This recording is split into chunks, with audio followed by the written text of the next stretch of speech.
আজ জানেন তো, আমি একটা অনেক বড় সারপ্রাইজ পেয়েছি, যেটা আমি একদমই আশা করেছিলাম না। কি এমন সারপ্রাইজ পেয়েছি, এটা কিন্তু পুরো ভিডিও না দেখলে একদমই বুঝতে পারবেন না। রোজ দিন সকালে ঘুম থেকে ওঠার পর থেকেই একটা মাথায় দায়িত্ব ঘুরতে থাকে যে কি আজকে দুপুরে রান্না করব।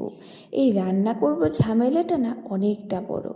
কি রান্না করে যে সবাইকে খাওয়াবো, এটা ভাবতে ভাবতে আমার তো আধার সময় এমনি চলে যায়।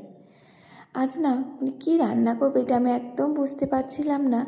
তো ভাবলাম আজকে মুসুর ডাল করি, তার সঙ্গে কিছু একটা করব। তো তার সঙ্গে কি করব এটাও দাঁড়িয়ে দাঁড়িয়ে বেশ অনেকটা সময় ভেবেছি। তো তারপর ভাবলাম যে অল্প একটু তো কাঁঠাল ছিল, সেটা দিয়ে কিছু একটা বানিয়ে ফেলি।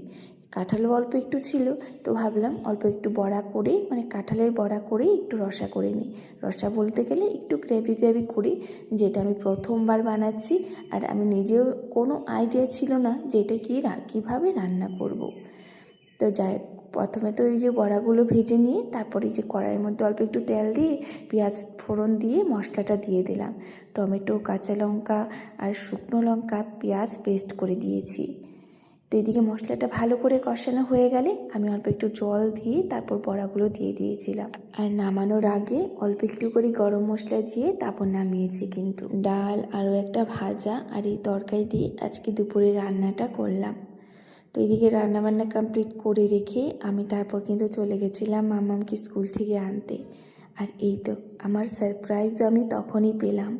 এত বড় সারপ্রাইজ পাবো আমি কখনোই ভাবিনি। প্রায় 6 বছর হয়ে গেল আমার ওর সঙ্গে কোনো দেখা নেই। যেই বাড়িতে আমরা সব সময় আসতে থাকতাম, ওর সঙ্গে বসে বেশ অনেক গল্প গুজব হতো, তার সঙ্গে প্রায় 6 বছর পর আমরা দুজনে একসঙ্গে বসে গল্প করবো একটু সময়।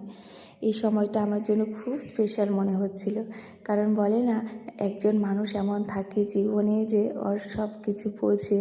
তো ও আমার হলো বেস্ট ফ্রেন্ড, ওর সঙ্গে বেশ অনেকটা সময় আমার কেটেছে, যেই সময়টা আমাদের জন্য খুব স্পেশাল। আর হ্যাঁ, সেই সময়টা এখন আমরা আর কখনোই ঘুরে পাবো না, কারণ ও এখন আর এখানে থাকবেই না। তো যাই হোক, একটু কয়েকদিনের জন্য এসেতে তো ভাবলাম দেখা করেই যায়। জানেন আমাকে কি বলেছে, যে আমার মার শরীর ভালো না, তুই একটু বাড়িতে আয়, ও মার সঙ্গে একটু দেখা করে যা। এই বলে ও আমাকে এখানে এনেছে।